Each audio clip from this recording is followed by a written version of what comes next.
তোমরা নিশ্চয়ই এই ক্লাসটার থাম্বনেলটা দেখে বুঝে ফেলেছো যে আমরা আজকে কি নিয়ে আলোচনা করব।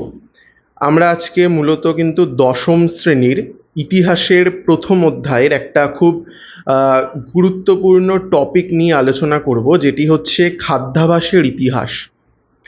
এর আগে আমরা এই অধ্যায়ের আরও দুটো ক্লাস করেছি, একদম সহজ ভাষায় জিনিসগুলো বুঝেছি এবং খুব ছোট ছোট ক্লাসের মাধ্যমে কিন্তু আমরা টপিকগুলোকে শেষ করেছি।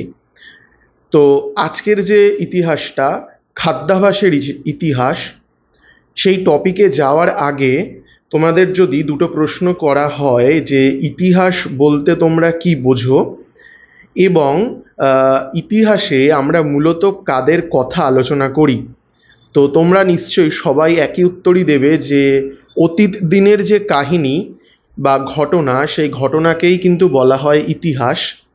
আর এই ইতিহাসে আমরা কিন্তু মূলত রাজা মহারাজা, মন্ত্রী বা রাজসভার যারা পারিষদ, তাদেরকে কিন্তু মূলত আমরা তাদের কথা আলোচনা করে থাকি। মানে বুঝতেই পারছো যে ইতিহাস মূলত এতদিন আলোচনা করা হয়েছিল উপরতলার মানুষদেরকে কেন্দ্র করেই, অর্থাৎ রাজ্য, রাজনীতি, দেশ, মহারাজা, শাসক, সমাজনীতি, অর্থনীতি, বিভিন্ন পলিসি ইত্যাদি। কিন্তু তোমাদের দশম শ্রেণীতে যে ইতিহাসটা রয়েছে সেটি একটি নতুন বা ভিন্ন ধারার ইতিহাস। সেটি হচ্ছে মূলত একটি নতুন সামাজিক ইতিহাস, যেখানে ইতিহাসে কোনো রাজা, মহারাজা, মন্ত্রী পরিষদ নয়, বরং ইতিহাসের মূল যে কাণ্ডারি হচ্ছে সাধারণ মানুষ। সেই সাধারণ মানুষের জীবনযাপন, তাদের প্রত্যেক দিনের চাওয়া পাওয়া, তাদের যে খাদ্যাভ্যাস, তাদের খেলাধুলা, তাদের পোশাক ইত্যাদি সমস্ত জিনিস মিলিয়েই বর্তমানের এই ইতিহাসটি তৈরি হয়েছে, যাকে বলা হয় হিস্ট্রি ফ্রম বিলো বা নিচ থেকে উপরে দেখার যে পদ্ধতি সেটি। তো এই হচ্ছে তোমাদের মূলত বিষয়। এখন তোমাদের মনে নিশ্চয়ই প্রশ্ন আসবে যে এই ইতিহাসে, মানে খাদ্যাভ্যাসের ইতিহাস পড়ার যৌক্তিকতা ঠিক কী, অর্থাৎ ইতিহাসে খাবার খাওয়ার যে বিবরণ, তার গুরুত্ব কতটা। দেখো, যদি একটু সহজভাবে বিষয়টা বোঝো, কোনো একটি জায়গায়, পার্টিকুলার একটি ভারতবর্ষের কলকাতার মধ্যে কোনো একটি জায়গায় ধরো পরপর কিছু চাউমিনের দোকান রয়েছে, সেক্ষেত্রে তোমরা কিন্তু ধরে নিতে পারো যে সেই জায়গার মানুষ কিন্তু চাইনিজ খাবার খেতে কিন্তু বেশি পছন্দ করে।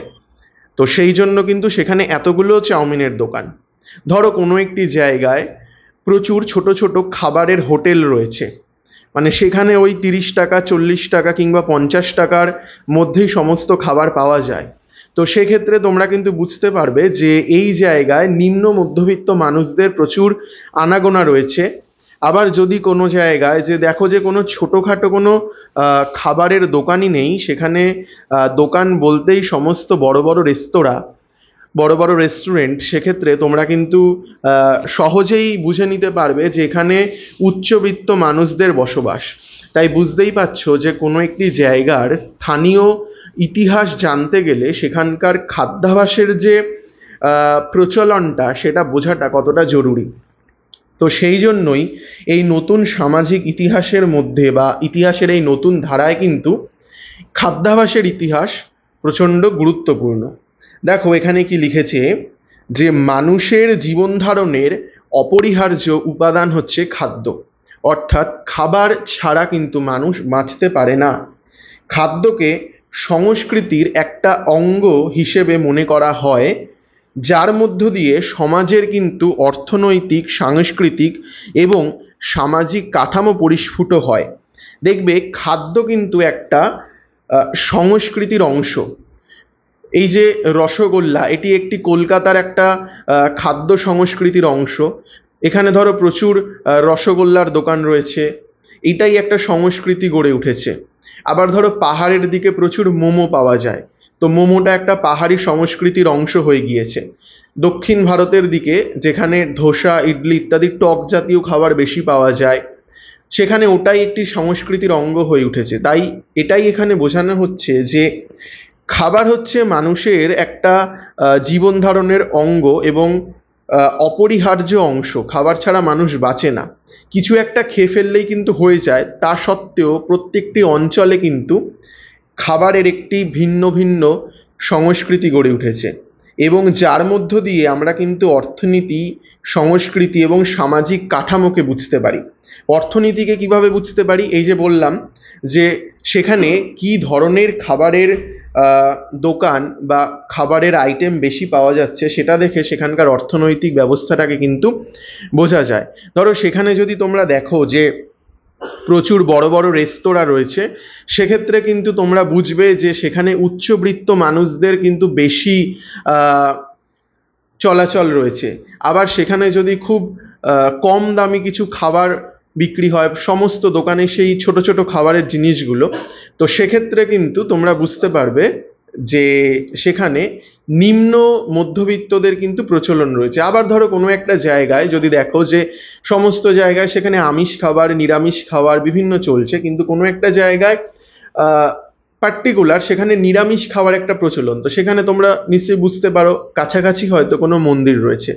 তো এভাবেই খাবার একটা সংস্কৃতি হিসেবে আমাদের মধ্যে উঠে এসেছে। এই খাদ্যাভ্যাসের পরিবর্তনের সাথে সাথে ঐতিহাসিক ঘটনাসমূহ কিভাবে যুক্ত তার ইতিহাস চর্চা করাই হলো খাদ্যাভ্যাসের ইতিহাস চর্চার মূল উৎস বা মূল আলোচ্য বিষয়। অর্থাৎ এই খাবারের সাথে ইতিহাস কিভাবে যুক্ত সেটাই হচ্ছে আমাদের এই খাদ্যাভ্যাসের ইতিহাসের মূল বিষয়। আধুনিক ইতিহাস চর্চায় এর গুরুত্ব হলো খাদ্যাভ্যাস মানুষের ধর্মীয় এবং আঞ্চলিক পরিচয় তুলে ধরে। মানে মানুষ কোন ধর্মের মানুষ সেটাও কিন্তু তার খাদ্যাভ্যাস থেকেই পরিচয় পাওয়া যায়। তোমরা জানো যে বিভিন্ন ধর্মের মধ্যে কিছু খাবারের নিষেধাজ্ঞা রয়েছে, কিছু খাবারের আবার সেখানে খেতে বলা হয়েছে। তো সেই সমস্ত দিক থেকে কিন্তু সেখানে এই অঞ্চলে কোন ধরনের ধর্মীয় মানুষ বেশি রয়েছে সেটা বুঝতে গেলে কিন্তু সেই খাবারটা প্রচণ্ড জরুরি। এছাড়াও ধর্মীয় বাদ দিয়েও একটা আঞ্চলিক বৈশিষ্ট্য পাওয়া যায়, যেমনটা বলেছিলাম যে দক্ষিণ ভারতে সেখানে টক জাতীয় খাবার অনেকটা বেশি, আবার দিল্লির মতন উত্তর ভারতীয় জায়গাগুলোতে সেখানে মশলাদার খাবার বেশি, পাহাড়ে সেখানে মোমোর একটা প্রচলন বেশি, আবার আমাদের পূর্ব ভারতে এই বাংলা বা উড়িষ্যা এই সমস্ত জায়গায় কিন্তু আমিষ খাদ্য এবং সেই সাথে ভাত বা মিষ্টির একটা আধিক্য রয়েছে। খাদ্যাভ্যাসের ইতিহাস চর্চা থেকে মানুষের প্রকৃতির পরিচয় পাওয়া যায়। অর্থাৎ খাদ্যাভ্যাসের ইতিহাস চর্চা থেকে মানুষের প্রকৃতির পরিচয় পাওয়া যায়, অর্থাৎ মানুষ কেমন সেটাও কিন্তু এই খাদ্যাভ্যাস থেকেই বোঝা যায়। মানুষের আর্থিক পরিচয় তার খাদ্যাভ্যাসের মধ্য দিয়েই ফুটে ওঠে। দেখো তোমাদের বোঝাতে গিয়ে আমি প্রথমে যেটা বলেছিলাম যে মানুষের আর্থিক পরিচয় সেটা কিন্তু খাদ্যাভ্যাসের মধ্যে অনেকটা রয়েছে। ওই যে একটি পাড়ায় ধরো তোমরা গেলে সেখানে দেখছো যে সমস্ত ছোট ছোট ছোট ছোট ঘুমটি জাতীয় দোকান, সেখানে ছোট ছোট কিছু খাবার বিক্রি হচ্ছে, সেখানে খুব কম দামে পাওয়া যায় সেই রকম খাবার বিক্রি হচ্ছে। তাহলে তোমরা বুঝবে যে সেই অঞ্চলে যা মানুষরা থাকে, যে মানুষজনেরা থাকে তারা কিন্তু অনেকটাই গরিব, তাদের বড় রেস্তোরাঁয় গিয়ে খাওয়ার মতো অতটা সামর্থ্য নেই, তারা সেই দোকানগুলোতেই খায়। আর খায় বলেই কিন্তু দোকানগুলো খুলে রেখেছে। দোকানগুলো যদি না চলতো তাহলে নিশ্চয়ই বন্ধ হয়ে যেত। বন্ধ যখন হয়নি তার মানে নিশ্চয়ই দোকানগুলো চলছে। তো এখান থেকে কিন্তু তোমরা বুঝতে পারবে যে জায়গাটা একটি নিম্ন মধ্যবিত্ত এলাকা। আবার ভিন্নভাবে ধরো তোমরা একটা পাড়ায় গিয়েছো, তো সেখানে গিয়ে তোমরা দেখছো যে ছোটোখাটো ফুটপাথের কোনো দোকান নেই খাবারের, সেখানে সমস্ত বড় মাপের 5 তারা রেস্তোরাঁ বা 7 তারা রেস্তোরাঁ। সেক্ষেত্রে তোমাদের কি একবারও বলে দিতে হয় যে সেই জায়গাটা একটি বড়লোকদের জায়গা? তোমরা বুঝেই যাও যে এই জায়গায় সমস্ত উচ্চবিত্ত মানুষদের বাস। তা আমি সেই জন্যই বলছি যে এই খাদ্যাভ্যাস তোমরা যদি ভালোভাবে একটু নজরে রাখো তাহলে বুঝতে পারবে যে খাবারও কিন্তু ইতিহাসে প্রচণ্ড গুরুত্বপূর্ণ একটি বিষয়। খাদ্যাভ্যাস মানুষের অতীত ঐতিহ্যকে তুলে ধরে। ব্রিটিশ আমলের পূর্বে বাংলার খাদ্যাভ্যাসের বিস্তৃত বিবরণ মেলে সমকালীন সাহিত্যে। সাহিত্যে কিন্তু খাবারের একটা বেশ বিস্তর কিন্তু জিনিসপত্র পাওয়া যায়। দেখবে আগেকার দিনের যে প্রাচীন যে উপন্যাসগুলো, বিভিন্ন যে সাহিত্য কর্মগুলো, সেখানে দেখবে যে খাবারের বিবরণ রয়েছে, আর বর্তমানের যে সাহিত্যকর্ম, বর্তমান দিনের যে উপন্যাসগুলো, এখানে দেখবে একটু অন্য রকমের খাবারের বিবরণ রয়েছে। অর্থাৎ একটা অঞ্চলে যে খাবারের যে বিবর্তন হচ্ছে তার একটা ছাপ কিন্তু এই সাহিত্যে ফুটে ওঠে। অন্নদামঙ্গল কাব্যে ভরতচন্দ্র রায় ব্রাহ্মণ ভোজনের বিবরণ দিয়েছেন। এই জিনিসটা কিন্তু খুব গুরুত্বপূর্ণ, লাইনটা একটু মনে রেখো। অন্নদামঙ্গল কাব্যে ভরতচন্দ্র রায় ব্রাহ্মণ ভোজনের কিন্তু বিবরণ দিয়েছেন। জেফ্রে পিলচার সম্পাদিত Oxford handbook of food history গ্রন্থে K T. Achaya Indian food a historical companion গ্রন্থে খাদ্যাভ্যাসের ইতিহাসের বিভিন্ন দিক তুলে ধরেছেন। খুব গুরুত্বপূর্ণ একটি লাইন, আমি আরও একবার বলছি। জেফ্রে পিলচার সম্পাদিত Oxford handbook of food history গ্রন্থে K T. Acharya Indian food a historical companion গ্রন্থে খাদ্যাভ্যাসের ইতিহাসের কিন্তু বিভিন্ন দিক তুলে ধরেছেন। পর্তুগিজরা যে ভারতে এসে আলুর চাষ শুরু করে, আমরা কিন্তু এই সকল গ্রন্থ থেকে তা জানতে পারি। অর্থাৎ এই যে আলু আমাদের প্রত্যেক দিনের খাবারের একটি অপরিহার্য উপাদান, আলু ছাড়া আমাদের প্রতিদিন চলে না। দেখবে সোশ্যাল মিডিয়ায় ডাক্তাররা বলে বলে তারা ফেড আপ হয়ে গেছে যে আলু খাবেন না, এতে সুগার বাড়ে, প্রচুর পরিমাণে কার্বোহাইড্রেট রয়েছে। তবুও দেখবে আমাদের বাঙালি বাড়িতে কিন্তু এই আলুর প্রচলন কমানো যায় না। কিন্তু শুনলে অবাক হবে যে এই আলু সবজিটি ভারতীয় সবজি নয়, এটি হচ্ছে পর্তুগিজ সবজি। আর এই সমস্ত আমরা কথা কোথা থেকে জানতে পারি? এই খাবারের ইতিহাসের উপর যে বইগুলো রয়েছে, যে গ্রন্থগুলো রয়েছে, সেগুলো থেকে। যদিও বিশ্বায়নের যুগে এক দেশের খাদ্য অন্য দেশে সহজেই পাওয়া যায়, তথাপি খাদ্যটির উৎপত্তি এবং ব্যবহার কোনো একটি জাতির নিজস্ব, তা এই ইতিহাস থেকেই জানা যায়। মানে আমরা কি বুঝলাম? যে এই যে বিশ্বায়নের যুগ মানে কি?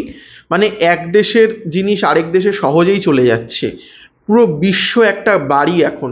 মানে এই যে যুগে পুরো সম্পূর্ণ ওয়ার্ল্ড একটা বাড়ির ডাইনিং রুম বলতে পারো, যেখানে আমেরিকার ঐতিহ্য কলকাতায় চলে আসে, যেখানে কলকাতার ঐতিহ্য ইংল্যান্ডে চলে যায় খুব সহজেই। তো এই যুগে কিন্তু পর্তুগালের আলু ভারতে আসা খুব একটা অস্বাভাবিক কিছু না।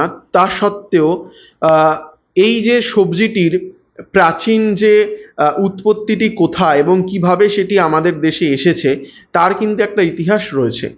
তো এইটুকুই আজকের টপিক। আশা করি তোমরা বুঝতে পারলে যে এই যে খাওয়ার, যেটাকে আমরা পড়াশোনার মধ্যে ধরিই না, এই খাওয়ারের ইতিহাসও কিন্তু কতটা গুরুত্বপূর্ণ, এবং খাওয়ার দাওয়ারও মানুষের অর্থনীতি, মানুষের সমাজনীতি সম্পর্কে বুঝতে কত বড় ভূমিকা পালন করে। তো এই ছিল আজকের ক্লাস, আশা করি বুঝতে পেরেছো। এরপরে কিন্তু আমরা সমস্ত গুরুত্বপূর্ণ ক্লাস কিন্তু একটির পর একটি আনতেই থাকবো। তাই জন্য যদি চ্যানেলটিতে নতুন হও, সেক্ষেত্রে এই হিস্টোরিসিটি চ্যানেলটা কিন্তু সাবস্ক্রাইব করে পাশে থাকো, আর বন্ধুদের মধ্যে ভিডিওটা পাঠিয়ে দিতে পারো তাদের সুবিধার্থে। চলো আবার আরেকদিন তোমাদের সাথে দেখা হবে একটি নতুন এবং গুরুত্বপূর্ণ টপিক নিয়ে।